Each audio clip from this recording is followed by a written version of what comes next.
Hello guys, I am Archana Pandey. Welcome to my channel build to better. So guys, जैसे कि last 4-5 class में हमने square root और powers के बारे में पढ़ा है। तो अभी मैंने आपको अपने पहले के वीडियोस में ये सारी चीज़ बताई थी और मैंने बताया था कि जैसे जैसे ये आगे बढ़ेगा इसका लेवल बढ़ेगा।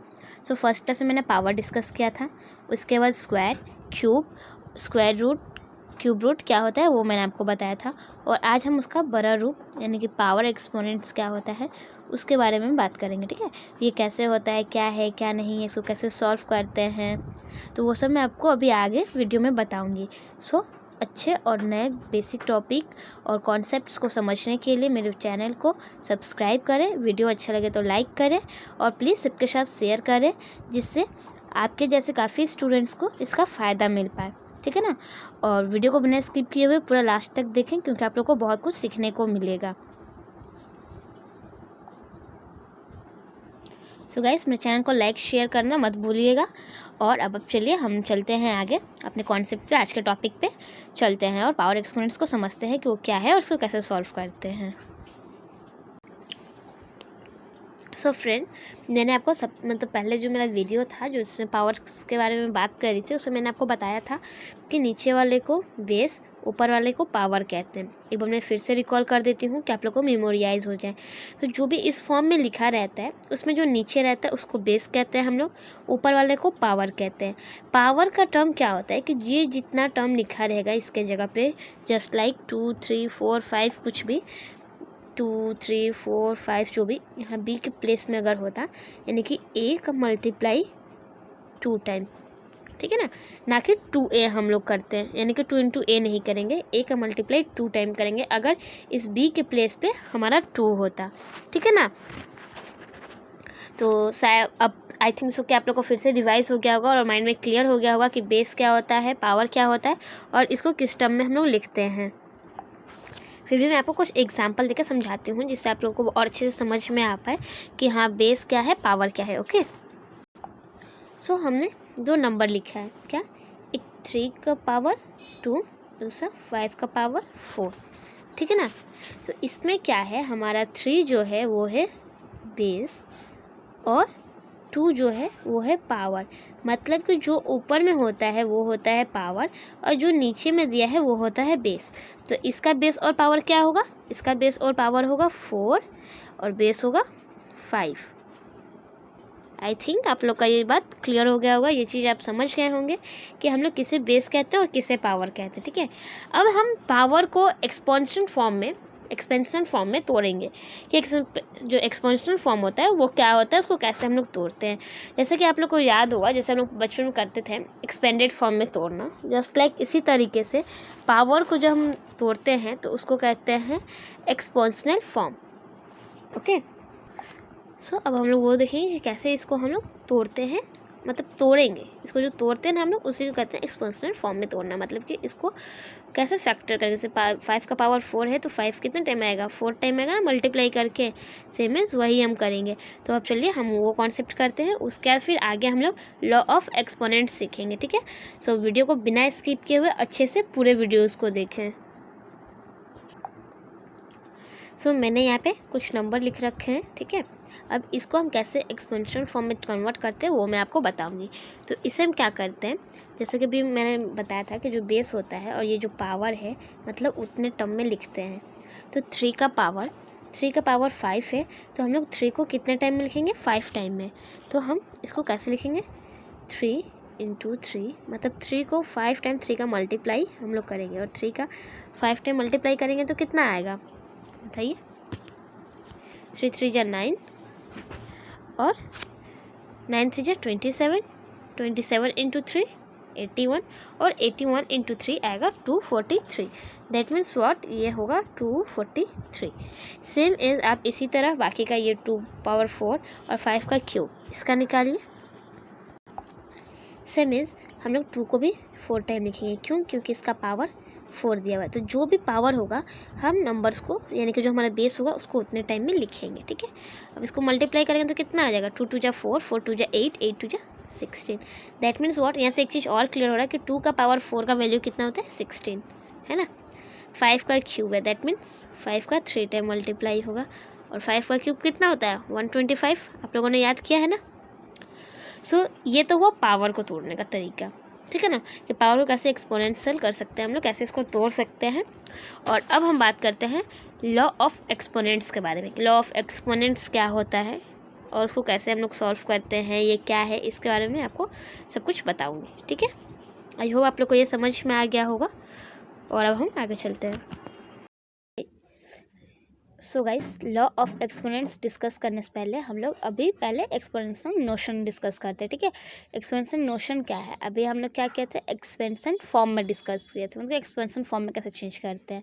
एक्सपेंशन नोशन क्या होता है, ये जो -27 है, -27, तो ये कैसे आता है वो दिखाएंगे हम लोग। ये -6 to 5 है, वो किसके पावर में आता है, मतलब कि जस्ट लाइक बेस और पावर हमें कन्वर्ट करना है। तो ये क्या होता है ना, -27 को हम लोग क्या लिख सकते हैं, -3 इंटू -3 ये जब हम करेंगे तो 3 3 जा 9, 9 3 जा 27, और जैसे कि ये 3 और नंबर है, दैट्स वाई यहाँ माइनस होगा।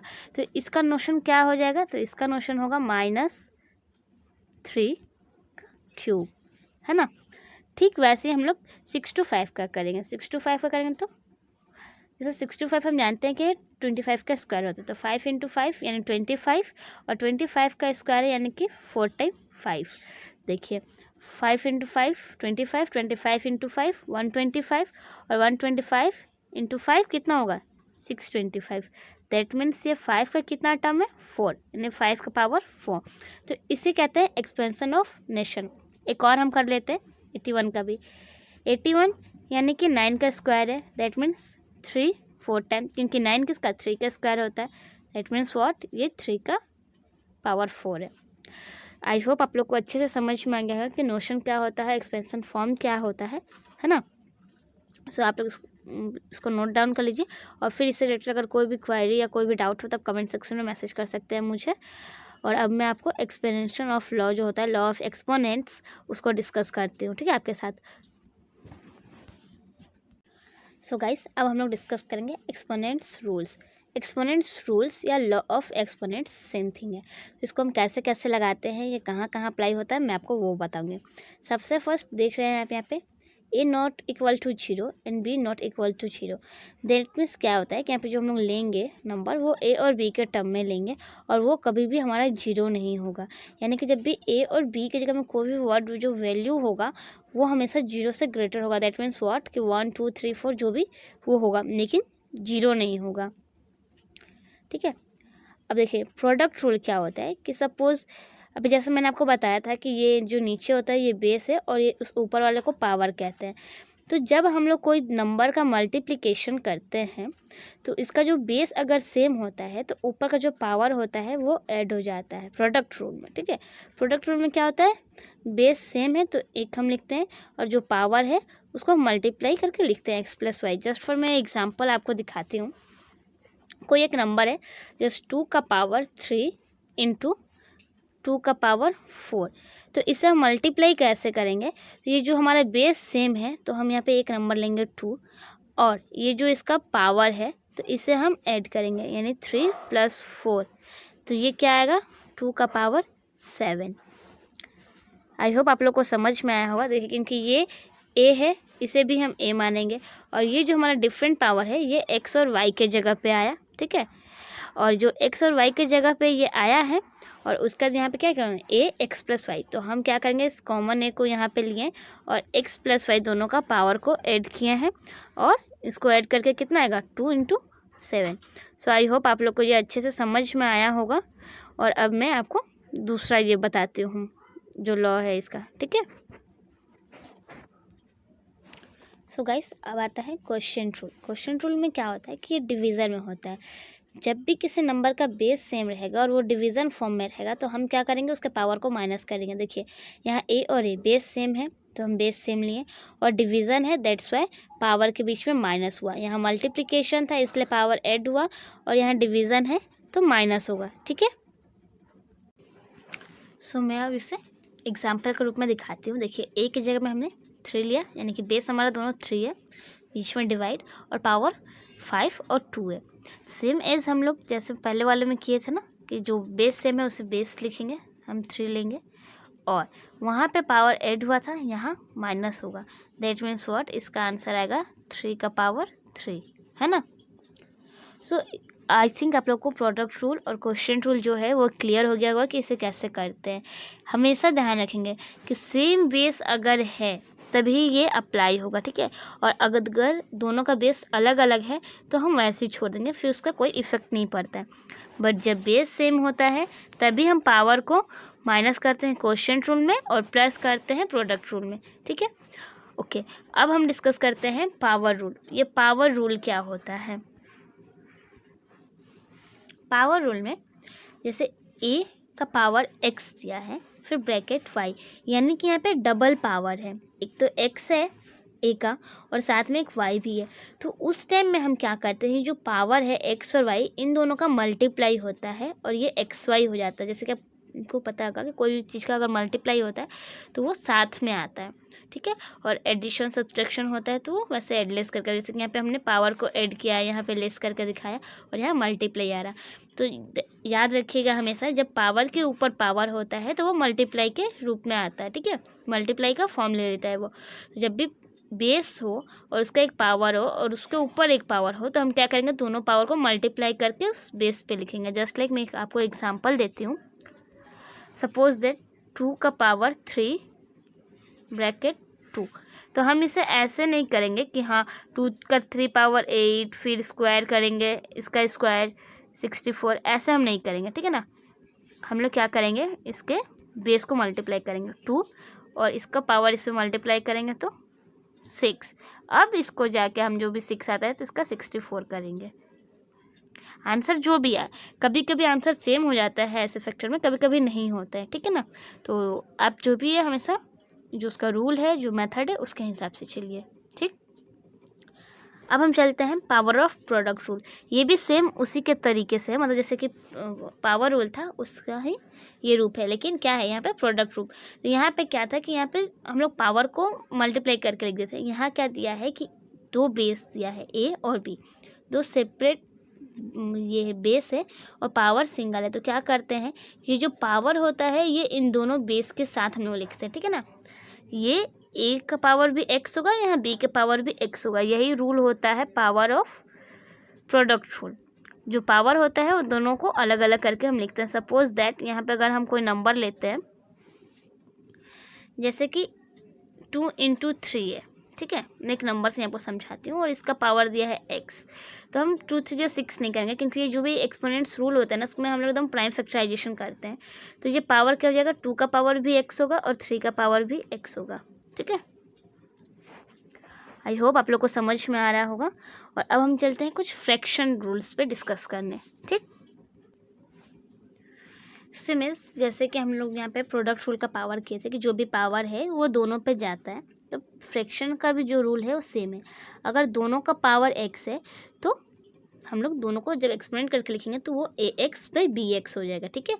अच्छा, जीरो एक्सपोनेंट्स क्या होता है कि किसी भी बेस का पावर अगर 0 है तो उसका वैल्यू वो हमेशा 1 होगा, चाहे यहाँ पे जो बेस का नंबर है वो जितना भी हो, 44 33 99 100 1000 जो भी बेस हो, लेकिन अगर उसका पावर 0 है तो वो हमेशा 1 होगा, ठीक है। मतलब बेस में जो भी वर्ड हो उसका पावर अगर 0 है देन वो हमेशा हमेशा हमेशा 1 ही होगा, ठीक है। उसके बाद आता है हमारा नेगेटिव एक्सपोनेंट। चलिए पहले मैं 0 से एक चीज़ और आपको क्लियर करती हूँ। अगर किसी बेस का पावर 1 हो तो वो हमेशा वो डिजिट ही आता है, मतलब कि वो नंबर ही आता है। सपोज दैट अगर 5 का पावर 1 है तो हमेशा 5 ही होगा उसका आंसर। जैसे a का पावर 0 था तो 1 आंसर होता है, देन वैसे 5 का पावर 1 है तो 5 होगा। a का पावर 1 है अगर तो आंसर भी a ही होगा। यानी कि किसी भी नंबर का पावर अगर 1 है तो वो हमेशा वही जो बेस नंबर होता है वही आता है, ठीक है। और अगर 0 होता है देन वो हमेशा 1 होता है। और अब हम डिस्कस करते हैं नेगेटिव एक्सपोनेंट्स पे। नेगेटिव एक्सपोनेंट क्या होता है कि जब भी कोई बेस का जो पावर होता है वो नेगेटिव में अगर दिया रहे तो हम उसको रेसिप्रोकल कर देते हैं, ठीक है। तो जब हम उसको इन्वर्स करेंगे, फ्रैक्शन में लाएंगे तो वो 1/ax हो जाएगा। तो क्या होता है कि वो पावर जो होता है वो पॉजिटिव वैल्यू लेता है। जस्ट फॉर मैं एग्जांपल दिखाती हूँ कि अगर 1 का पावर -2 है, ठीक है। तो इसे हम चेंज करेंगे पॉजिटिव लाने के लिए, तो ये होगा 1a/²। मतलब कि जो नेगेटिव होता है ना, अगर डिनोमिनेटर में चला जाता है, फ्रैक्शन का रूप ले लेता है, तो ये नेगेटिव पावर हमेशा पॉजिटिव हो जाता है। तो इसको पॉजिटिव बनाने के लिए हम लोग डिनोमिनेटर में ले जाते हैं, ठीक है। हम एक एग्जांपल और देखते हैं, जैसे 5 का पावर -3 है, तो इसे हम पॉजिटिव करने के लिए क्या करेंगे, 1 का पावर 5/3, मैंने 1/5/3, ये इसका रूप कन्वर्ट हो जाएगा, ठीक है। और last but not the least, अब हम डिस्कस करेंगे फ्रैक्शन एक्सपोनेंट्स। फ्रैक्शन एक्सपोनेंट्स क्या होता है कि जैसे देखिए a का पावर मतलब पावर फ्रैक्शन में आएगा, ठीक है। यहाँ पे आप देख रहे होंगे कि a का पावर x/y है नीचे वाला, तो उसको हम लोग जैसा जो भी रूट का होता था, ठीक है, जैसे रूट होता था हमारा किसी नंबर पे, a अगर हमारा रूट है तो उसको हटाते थे हम लोग, तो पावर क्या होता है, a 1/2, राइट। सेम एज जब पावर यहाँ पे a का दिया हुआ है x/y, दैट मीन्स व्हाट कि a का पावर तो x है और ये जो होगा ये रूट y होगा, क्योंकि अगर ये रूट y और ax है तभी ना हम जब a का इसको पावर को हटाएंगे तो ax, और जैसा कि मैं आपको अपना मतलब स्क्वायर रूट और रूट में बताई थी कि जो भी यहाँ पावर होता है वो डिनोमिनेटर में आता है, तो ये डिनोमिनेटर में जाएगा। सो क्या होता है कि जो हमारा डिनोमिनेटर में होता है, समझ जाइएगा कि आप वो नंबर, ये रूट के आगे वो नंबर होगा, और जो नंबर न्यूमरेटर में है वो उस बेस का पावर ऑलरेडी अंडर रूट में है, ठीक है। आई होप आप लोग को सारे रूल समझ में आए होंगे और कैसे कैसे इसको करते हैं वो सब क्लियर हो गया होगा। फिर भी अगर कोई डाउट है तो आप मेरे कमेंट सेक्शन में मैसेज करिएगा या टेलीग्राम के डिस्कशन ग्रुप में ज्वाइन होकर वहाँ भी मैसेज कर सकते हैं। और आज के वीडियो में बस हम एक्सपोनेंट्स रूल्स को समझें और एक्सपोनेंट नोशन क्या होता है, एक्सपोनेंट फॉर्म में कैसे तोड़ते हैं, वो सब हमने सीखा।